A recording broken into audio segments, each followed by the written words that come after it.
इनका आदेश हो गया है, बैठ सकते हैं आप। कई बार आपको उठक बैठक कराई इन्होंने।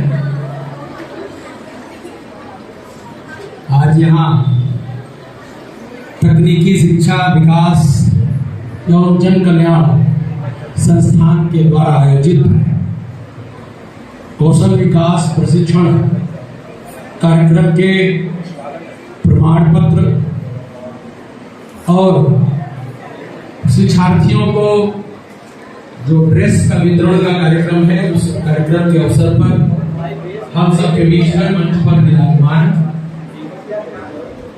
उत्तर प्रदेश वक्फ विकास निगम के निदेशक और इस कार्यक्रम के विशिष्ट अतिथि हमारे पुराने साथी भाई सफायत हुसैन जी, महानगर अल्पसंख्यक मोर्चे के अध्यक्ष हमारे अनुज भाई सादाब आलम जी, मंच पर विराजमान पूर्व सदस्य मदरसा बोर्ड उत्तर प्रदेश श्रीमान जगामुद्दीन खान जी, हमारे इस संस्था के संस्थापक और कर्ता धर्ता, इस पूरे आयोजन के प्रणेता भाई मोहम्मद अनीस जी। मोहम्मद अनीस जी से मेरा स्नेह बहुत पुराना है। जब मेरा अनीस भाई से स्नेह हुआ तो उस समय मैं एमएलसी नहीं होता था। एमएलसी होने से पहले की बात है, मैं पार्टी का केवल पदाधिकारी था। तो तब से मैं अनीस भाई के संपर्क में हूं और उनके कार्यक्रमों में आना जाना मेरा लगातार रहा है। और इसमें बड़ा रोल सफायत भाई का रहा है। सफायत भाई उसके एक सूत्रधार रहे हैं। और इस कार्यक्रम में उपस्थित प्रदेश कार्य समिति सदस्य अल्पसंख्यक मोर्चा भारतीय जनता पार्टी शमशेर गाजीपुरी जी, हमारे बहुत पुराने मिलने वाले हैं। हमारे यहाँ पर उपस्थित अपने समक्ष बैठी हुई शरनाथ जी, नसरीन जी, सिफ्ता जी, इरशाद बेग जी, आरिज बेग जी तथा मंच का संचालन बड़े ही कुशलता से और बड़े ही कहां से ढूंढ के वो लाई है, मैं नहीं समझ पाया, लेकिन बहुत मेहनत किया है, बड़ा ढूंढने में रिसर्च बड़ा किया है सबनम ने। तो ऐसे यहाँ का शिक्षा अध्ययन कर रही संचालिका सबनम जी, आप सभी जानते हैं हमारे भाई अनीस जी ने आप सबके समक्ष पूरा विषय रखा है। किस प्रकार से समाज के बच्चों को शिक्षित करते हुए, प्रशिक्षित करते हुए स्वरोजगार की ओर खड़ा करना, आजीविका की ओर खड़ा करना, समाज में उनकी अपनी एक पहचान बने, समाज में उनका एक स्थान बने। वो जहां समाज में जाएं वहां उनको सम्मान के दृष्टि से सब लोग देखें, सभी उनको अपने अपने स्थान पर मान सम्मान दें और उनका अपना एक स्थान होना चाहिए समाज के अंदर। आज की जो पीढ़ी है उस पीढ़ी को यह सिखाने के लिए, उसको बताने के लिए अनेक प्रकार के प्रशिक्षण के कार्यक्रम चलते हैं देश के अंदर। अनीस भाई ऐसे अनेक प्रकार के प्रशिक्षण अपने संस्थानों के माध्यम से चलाते हैं और मैं जानता हूं उनके द्वारा 4 सेंटर्स चलाए जा रहे हैं महानगर के अंदर और उसके माध्यम से एक बड़ी मात्रा में, और मैं तो बधाई दूंगा इस बात के लिए, आप कह रहे थे 50% से ज्यादा छात्राएं हैं, मैं तो कहूंगा कि मुझे तो 100% छात्राएं ही दिख रही हैं, शायद कुछ एक आध % कहीं पुरुष दिख रहे हैं। और इसलिए जो हमारे सादाब भाई ने कहा कि आरक्षण मिला है, तो उसके लिए बधाई देने के लिए प्रधानमंत्री जी को, तो यहां तो कोई आरक्षण की जरूरत ही नहीं पड़ी, यहां तो पहले से ही एकदम से कब्जा है पूरा। देखिए अच्छा है, बहुत अच्छी बात है। और ये विश्वास की बात है। निश्चित तौर पर अनीस भाई ने वो विश्वास अर्जित किया है समाज के बीच में, लोगों के बीच में, जनता के बीच में, कि जिसके कारण से हर व्यक्ति ऐसे अपने परिवार के बच्चे को आपके प्रशिक्षण संस्थान में भेजने के लिए तत्पर। आज कोई भी अपने बच्चे को कहीं भी भेजने के लिए तत्पर नहीं होता है, जहां पर उसको वातावरण मिलता है, एक सुरक्षा का वातावरण होता है, जहां पर उसको बढ़ने की, आगे निकलने की प्रेरणा मिल रही होती है, जहां पर एक व्यवस्था होती है ठीक ठाक, लोग वहीं पर अपने बच्चों को पढ़ने के लिए, कुछ सीखने के लिए भेजते हैं। और इसलिए मैं बधाई दूंगा तकनीकी शिक्षा विकास और जन कल्याण संस्थान और उसके अपने कर्ता धर्ता अनीस भाई को, कि आप निसंदेह बहुत ही अच्छा काम कर रहे हैं। और आपके इस संपूर्ण अच्छे कार्य में जहां कहीं पर भी हमारी आवश्यकता लगती है, मैंने आपको पहले भी कह रखा है कि आप मुझे वहीं पर, अपने को जब आवाज देंगे मुझे वहीं पर आप अपने नजदीक पाएंगे। जहां पर आप चाहेंगे मैं आपको खड़ा करूंगा। और निश्चित तौर पर माननीय प्रधानमंत्री जी ने देश के अंदर सबका साथ सबका विकास, इस सोच को लेकर के काम करना शुरू किया। ये इसलिए कहना पड़ा, सबका साथ सबका विकास कहना क्यों पड़ा? सबका साथ सबका विकास इसलिए कहना पड़ा क्योंकि एक जनरली मानसिकता बनी हुई थी, धारणा बनी हुई थी कि मोदी आ जाएंगे तो पता नहीं क्या हो जाएगा। और यह धारणा किसी समाज के द्वारा, किसी संप्रदाय के द्वारा नहीं बनाई गई थी। यह राजनीतिक तौर पर जो नेतागिरी करने वाले विभिन्न राजनीतिक दल होते हैं, वह केवल और केवल एक दूसरे को नीचा दिखाने के लिए इस प्रकार की बात फैलाते हैं। और इस प्रकार की चीजें फैला करके लोग आगे बढ़ने से लोगों को रोकते हैं। आपने देखा है पिछले 9 साल से ज्यादा का कार्यकाल, 9.5 साल से अधिक का कार्यकाल माननीय प्रधानमंत्री जी का हो चुका है देश भर के अंदर। आपने पूरे देश भर में देखा किसी प्रकार की कोई योजना हो, चाहे वो आवास की, पीएम आवास की योजना हो, चाहे वो आयुष्मान भारत कार्ड की योजना हो, चाहे वो उज्ज्वला योजना की गैस वितरण की व्यवस्था हो, चाहे किसी प्रकार की, चाहे कौशल विकास के प्रशिक्षण का विषय हो, कहीं पर भी किसी भी प्रकार का भेदभाव इस सरकारों में नहीं किया जा रहा। और निश्चित तौर पर जो सत्ता में बैठता है, ये उसकी जवाबदेही है कि संपूर्ण समाज को एक दृष्टि से देखे, एक ही चश्मे से सभी को देखना चाहिए। और सबको एक चश्मे से देखते हुए, सबको साथ लेते हुए इस भारत को भव्य बनाने के लिए, भारत को दुनिया का नंबर 1 देश बनाने के लिए हम आगे बढ़ रहे हैं। आपने देखा है कि भारत कैसे कैसे आगे बढ़ रहा है, नित्य प्रतिदिन आगे एक कदम बढ़ते जा रहा है भारत। आज अभी मैं पिछले दिनों वर्ल्ड कप देख रहा, तो वर्ल्ड कप में भी हम लोगों ने देखा किस प्रकार से भारत के खिलाड़ियों ने भारत के मान सम्मान को बढ़ाने का काम किया। जहां पर भी कोई सामने मैच खेलने आ रहा है और वो हताश और पस्त हो जा रहा है, भारत की टीम जो है वो टीम वर्क के आधार पर, अपनी एनर्जी के आधार पर जीत को दर्ज करा करके और भारत का नाम रोशन करके आगे बढ़ रही है। ये इस प्रकार से हम देख सकते हैं, हमें इस बात की प्रेरणा मिल सकती है कि जो खिलाड़ी वहां पर खेल रहे होते हैं वो एक टीम स्पिरिट के साथ खेलते हैं। बॉलर बॉल फेंकता है तो जो विकेट कीपर है वो भी बॉल को पकड़ने के लिए तैयार रहता है कि अगर बैट्समैन से कोई बॉल टच करके निकली तो कीपर के हाथ में आनी चाहिए, तो वो निश्चित तौर पर आउट हो जाएगा।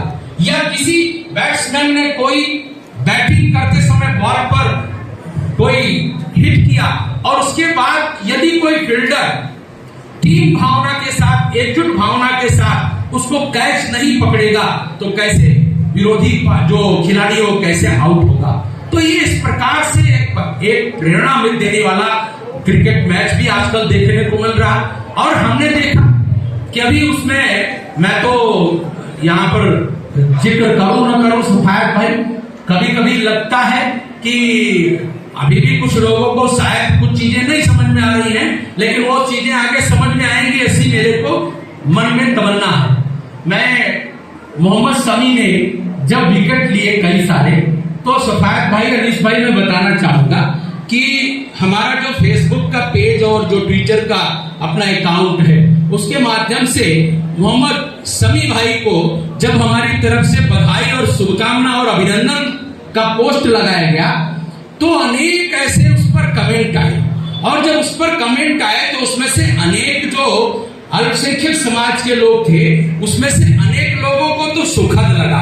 उन्होंने कहा बहुत अच्छी बात है, एक बीजेपी का नेता भी अनीस अपने समी भाई का वो बधाई दे रहा है, उसका अभिनंदन कर रहा है। बहुत लोगों को अच्छा लगा। लेकिन उसी में से मैंने देखा कि बहुत सारे ऐसे लोगों को भी दिखाई दिया मुझे कि जिनके पेट में दर्द हो रहा था। उन्होंने कहा कि कहीं अनूप गुप्ता तुमको भाजपा पार्टी से निकाल तो नहीं देगी। उनको गलत फहमी है। भारतीय जनता पार्टी ने उत्तर प्रदेश में 4 लोगों को मनोनीत करके एमएलसी बना रखा है। मनोनीत एमएलसी बनाया हुआ है, सरकार में मंत्री बनाया हुआ है। अल्पसंख्यक मोर्चे के ही प्रदेश के महामंत्री होते थे दानिश भाई, अल्पसंख्यक मोर्चे के आप ही के, क्यों सादा, जिसके आप महानगर अध्यक्ष हैं, उसी के महामंत्री, और आप जिसके कार्यसमिति सदस्य हैं, उसके वो महामंत्री प्रदेश के होते थे। उनको एक दिन पहले नहीं पता था कि उनका नंबर मंत्री बनने में लगने वाला है। अब वो एमएलसी थे भी नहीं, विधायक थे भी नहीं, बिना विधायक बिना एमएलसी के और खट से मंत्री बना दिए गए। मंत्री पद की शपथ के लिए बुला लिए गए। मंत्री बनने के बाद एमएलसी बनाया गया उनको, और मनोनीत एमएलसी बनाया गया। अलीगढ़ मुस्लिम विश्वविद्यालय के वाइस चांसलर थे, उनको एमएलसी बनाया गया। मोहसिन खान साहब को एमएलसी बनाया गया है, मुकल नवाब साहब। ऐसे 4 लोगों को हमने एमएलसी मनोनीत किया। ये चुनाव नहीं लड़ना पड़ा इन लोगों को, इनको चुनाव नहीं लड़ना पड़ा, ये अपने आप मनोनीत हुए हैं मात्र। इनको बिना चुनाव लड़े ही विधायकी मिल गई है, इनको बिना चुनाव लड़े ही मंत्री का पद मिल गया। ये क्यों मिला? निश्चित तौर पर अल्पसंख्यक समाज से थे, इसलिए उनको महत्व देने के लिए, उनको स्नेह देने के लिए, बराबरी का दर्जा देने के लिए, सबका साथ सबका विकास का नारा बुलंद करने के लिए ही ये दिया। हमारे साथ काम करते थे और अशफाक सैफी आगरा के कार्यकर्ता थे। सफायत आपको याद होंगे, पहले आप लोगों के साथ राष्ट्रीय पदाधिकारी भी थे, राष्ट्रीय मंत्री थे। अशफाक सैफी आगरा के रहने वाले हैं। अल्पसंख्यक आयोग का उत्तर प्रदेश का अध्यक्ष बना करके और कैबिनेट मंत्री का दर्जा दिया भारतीय जनता पार्टी। इसलिए पार्टी के बारे में और पार्टी के किसी लीडर के बारे में, माना हमने अगर मोहम्मद समी को बधाई दे दी तो इसमें अपराध कौन सा हो गया, मैं नहीं समझ पाया। ऐसा कुछ लोगों ने उस पर कमेंट लिखा, मैं आपको दिखाऊंगा सफायत भाई, उसमें जो लिखने वाले लोग हैं कमेंट, मैं जानता हूं वो केवल अल्पसंख्यक समाज के नहीं है, उसमें से अन्य हिंदू समाज के भी कुछ लोग जिन्होंने कमेंट लिखा। और वो जो कमेंट लिखने वाले लोग हैं, जब उनका प्रोफाइल खोल करके उनको चेक करते हैं तो पता लगता है या तो वो किसी कांग्रेस पार्टी के लीडर हैं, या तो वो समाजवादी पार्टी के लीडर हैं, या वो बहुजन समाज पार्टी से जुड़े हुए हैं। किसी दूसरी पार्टी से जुड़ा हुआ जितना भी नेता है, उसके पेट में दर्द होने लगता है जैसे जैसे मुस्लिम भाजपा के नजदीक आने लगता है, जैसे जैसे नजदीक आने। तो कि देश के अंदर आज जिस प्रकार से दोनों सरकारें, माननीय मोदी जी की सरकार, माननीय योगी जी की सरकार काम कर रही है, उसमें किसी भी राष्ट्रभक्त नागरिक के प्रति कोई भी दुराव नहीं रहता। जो इस देश को मानता उसको हर प्रकार का सम्मान, हर प्रकार की सुविधा, हम ये कल्पना लेके चलते हैं। हम जब वंदे मातरम गाते हैं तो वंदे मातरम गाते समय हम कहते हैं कि सुजलाम सुफलाम मलयज शीतलाम शस्य श्यामलाम मातरम वंदे मातरम। तो हमारी भारत माता सुजलाम सुफलाम हो, यानी हर तरफ खुशहाली हो, हर तरफ हरियाली हो, हर तरफ भारत माता जगमगाती हुई दिखाई दे। लेकिन क्या मेरी भारत माता का कोई चित्र, यदि हम चित्र बनाते हैं और उस चित्र के अंदर वह वाला इलाका जहां पर अल्पसंख्यक समाज रहता है वहां पर उजाला ना पहुंचे, तो क्या भारत माता पूरी जगमगाती मानी जाएगी? नहीं मानी जाएगी। इसका तात्पर्य है किसी भी कोने को, किसी भी घर को अंधकार युक्त नहीं रहने देना है, सबको उजाले की राह पर लेकर के चलना है। यह संकल्प लेकर के हम काम कर रहे हैं।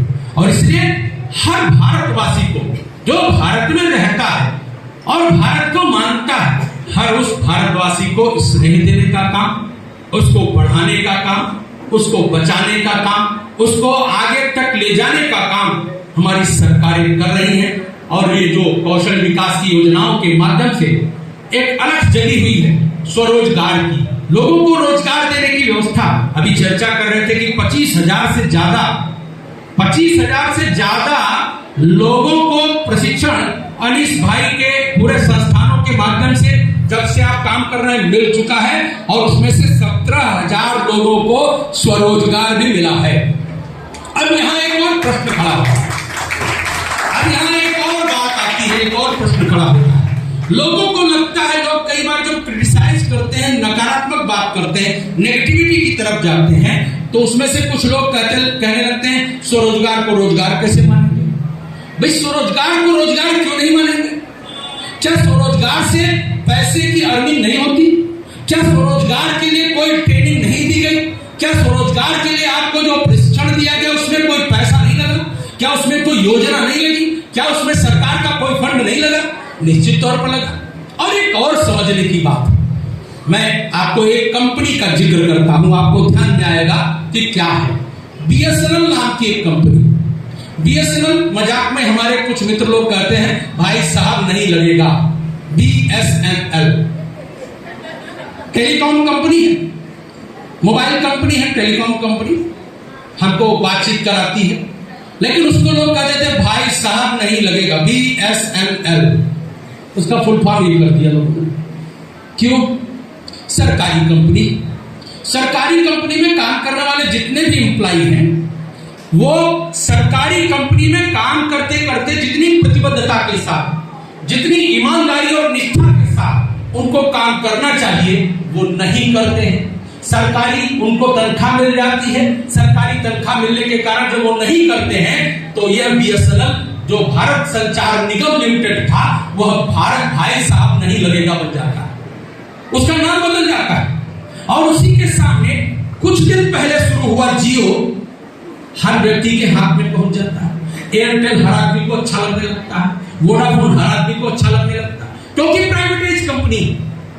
अब प्राइवेटाइज कंपनियों में क्या अंतर है और सरकारी कंपनियों में क्या अंतर है? प्राइवेटाइज कंपनियों में और सरकारी कंपनियों में अंतर यही है कि सरकार में एक बार नौकरी पा गए तो सरकारी दमाद हो गए, साहब कुछ करने नहीं है, नौकरी करो चाहे करो, तनख्वाह लेनी है केवल साहब। लेकिन प्राइवेट कंपनी में क्या है? प्राइवेट कंपनी में तो आपका परफॉर्मेंस देखा जाता है, परफॉर्मेंस का पूरा एक वो बनता है, रिपोर्ट कार्ड बनता है। जिस व्यक्ति का जैसा परफॉर्मेंस है उस आधार पर उसको इंक्रीजमेंट मिलता है, उसको आगे की प्रोन्नति मिलती है। तो क्यों नहीं होना चाहिए? जो अच्छा काम करते हैं, जो मेहनत करते हैं, उनको आगे बढ़ने का मौका क्यों नहीं मिलना चाहिए? जो मेहनती है, परिश्रमी, उनको मौका मिलना चाहिए। और जो मक्कार है, नाखादे हैं, उनको घर बैठा देना चाहिए। इसमें क्या खराब है? तो अब ये प्राइवेटाइज होने लगी चीजें। जब आप कंपनी में, आप सरकारी नौकरी में काम कर रहे हैं, आप काम नहीं करेंगे, धीरे धीरे सरकारें परेशान होकर के उसको प्राइवेटाइज कर देंगी। जब प्राइवेटाइज कर देंगी तो कुछ लोग हल्ला मचाएंगे कि सरकारी कंपनियां जो है प्राइवेटाइज की जा रही। प्राइवेटाइज क्यों की जा रही है, इसका कारण पता करना चाहिए।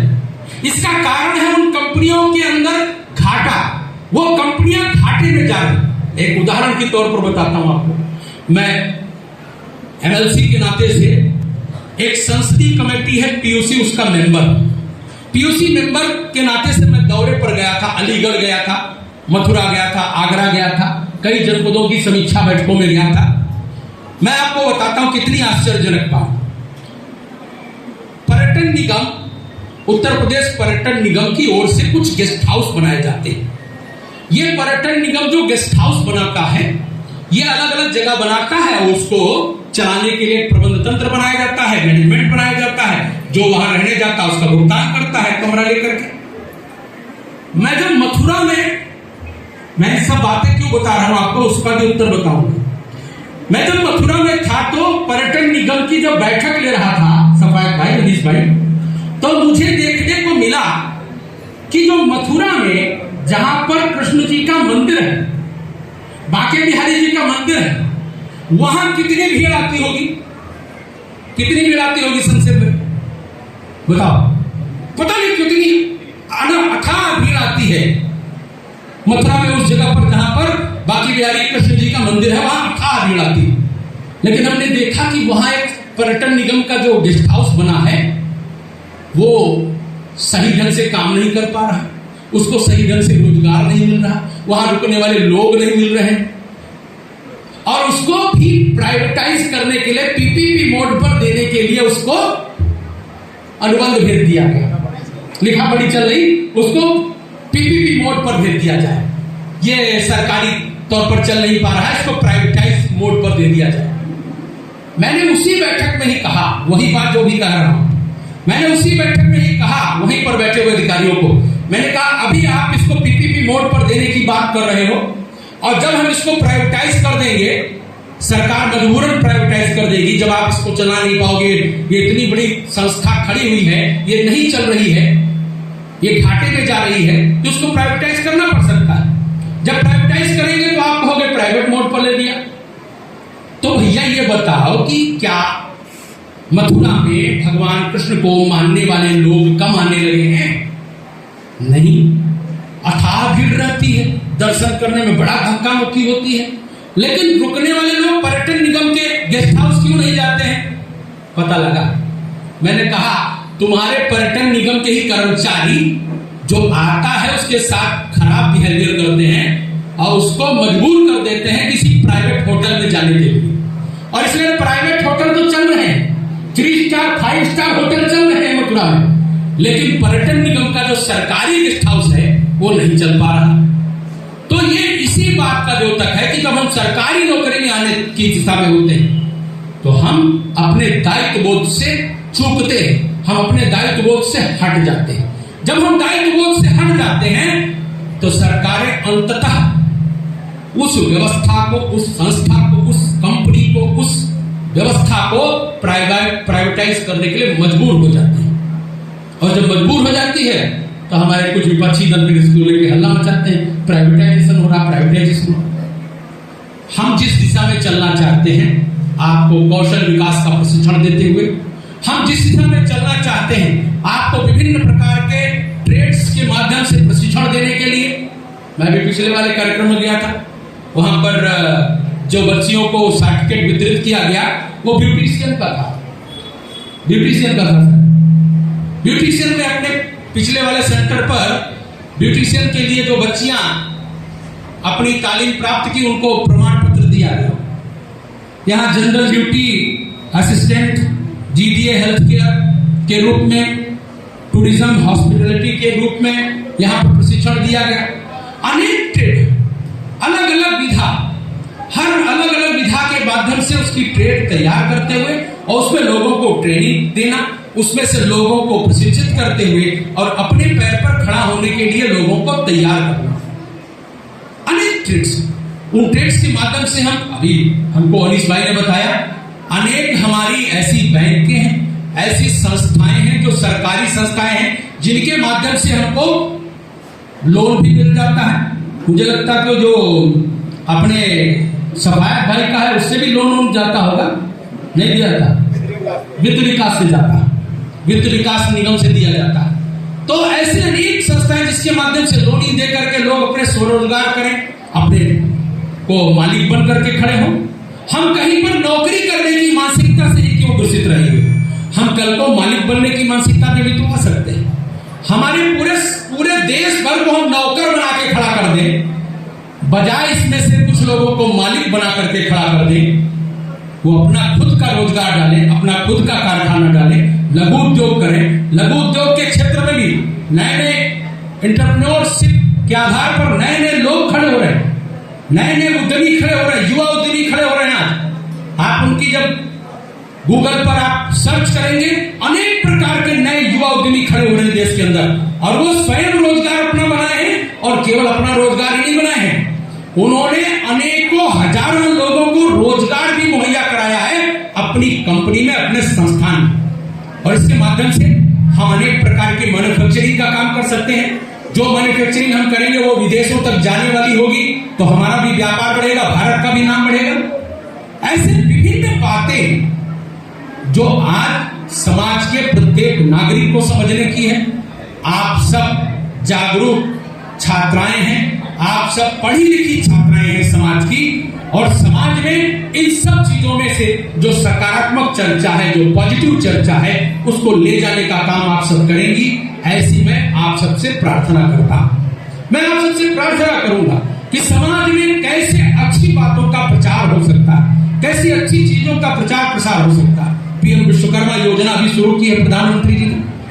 पीएम विश्वकर्मा योजना के माध्यम से 18 प्रकार के कारीगरों को, 18 प्रकार के कारीगर। अब 18 प्रकार के कारीगर में कौन कौन? कोई नाई भाई होगा, कोई बढ़ई भाई होगा, कोई दर्जी भाई होगा, कोई सुनार भाई होगा, कोई लोहार भाई होगा। अनेक प्रकार के जो कारीगर होते थे देश के अंदर, उन सभी कारीगरों के जीवन स्तर को उठाने के लिए पीएम विश्वकर्मा योजना आई। 17 सितंबर से लागू हुई अभी भी।